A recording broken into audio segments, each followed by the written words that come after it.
Welcome to the Roadside Ash Inventories video, an introduction to data collection, brought to you by the Vermont Urban and Community Forestry Program. Learn a little more about us at vtcommunityforestry.org. If you're considering conducting a roadside ash inventory in your community, you probably already know that emerald ash borer, an invasive forest pest first confirmed in North America in 2002, is now present throughout several locations in Vermont. This beetle threatens all of our regionally native species of ash, white, green, and black. Managing for emerald ash borer and ash tree decline helps all communities plan for road safety and the resilience of their roadside forests. While all EAB-infested ash trees can impact the road and road surface when infested or dying, each ash tree can be managed differently depending on its location with respect to the center line of the road. One of the first pieces of data that you'll need to collect is whether or not the tree is within approximately 25 feet of the center line of the road. If so, this tree is likely in the town right-of-way, or the publicly managed area that is covered by the road service and neighboring infrastructure or vegetation. Use any standard tape measure to note whether a tree is within this 25-foot distance from the center line of the road. This tree will be labeled roadside type ROW, or right-of-way. Some ash trees are tall enough to impact the right-of-way should they fall. However, if they are outside of the public right-of-way, then they are private trees and should be labeled as roadside type private. Your community may or may not decide to inventory private roadside ash trees that are not within public right-of-way management. Some ash trees may be within 25 feet of the center line of the road or may be clearly on private property. However, they may also be within 10 feet of a utility pole or line. These ash trees should be marked as roadside type utility. For safety reasons, only arborists trained to work around utility lines should manage ash trees within 10 feet of a utility pole or line. Another important piece of data that you'll collect is the diameter of the tree.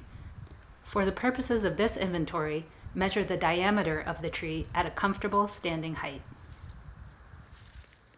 You can perform this measurement using a diameter tape. One side of the tape measure is labeled in standard inches, but the other side of the tape measure converts the circumference that you are measuring to the diameter using the equation diameter equals circumference over pi. The data fields in this inventory ask if the tree is between 0 and 12 inches diameter, 12 and 24 inches diameter, or greater than 24 inches diameter. Over time, you'll find that you'll be able to estimate which size class most ash trees fall into without having to measure the diameter of every ash tree that you inventory. If you don't have a diameter tape or don't want to do the math to convert circumference to diameter, you can estimate the diameter class of a tree using any stick with 12-inch and 24-inch marks. A third data field that you'll collect records the condition of an ash tree as good, fair, poor, or dead. During the summer months, you can assess the condition of the tree by looking at the leaf cover in the canopy and looking for dead or dying branches.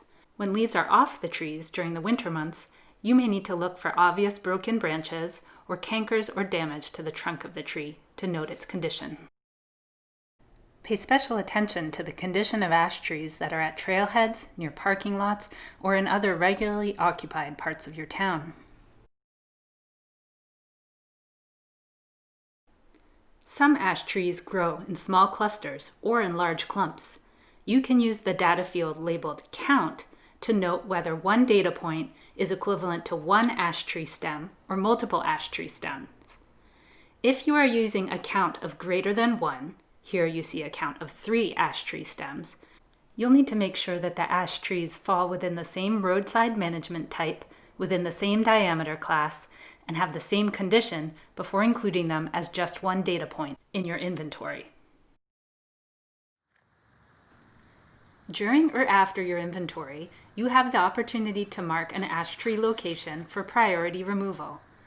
This field can be defined by the community and may be based on tree size, location, condition, lean over the road, or any combination of factors that the town feels may prioritize an ash tree for removal.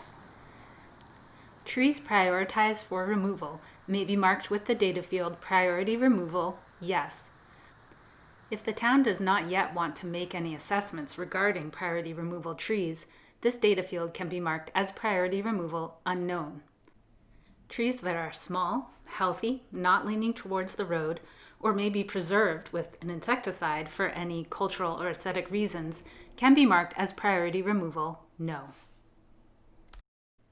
Lastly, the data field entitled Removed will default to the answer No, but can be changed to Yes if a roadside tree is removed.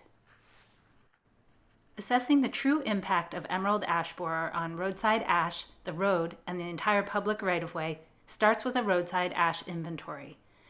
Once you have assembled a small group of local staff or volunteers, the Vermont Urban and Community Forestry Program can train you to use the Collector for ArcGIS app to collect digital and georeferenced roadside ash inventory data. Or the program can help you understand and develop your own way to inventory roadside ash in your community. Visit our website, vtcommunityforestry.org/ash-inventory to learn more about ash inventory options for your community. Or contact me directly, Joanne Garton, Technical Assistance Coordinator for the Vermont Urban and Community Forestry Program, at joanne.garton@vermont.gov.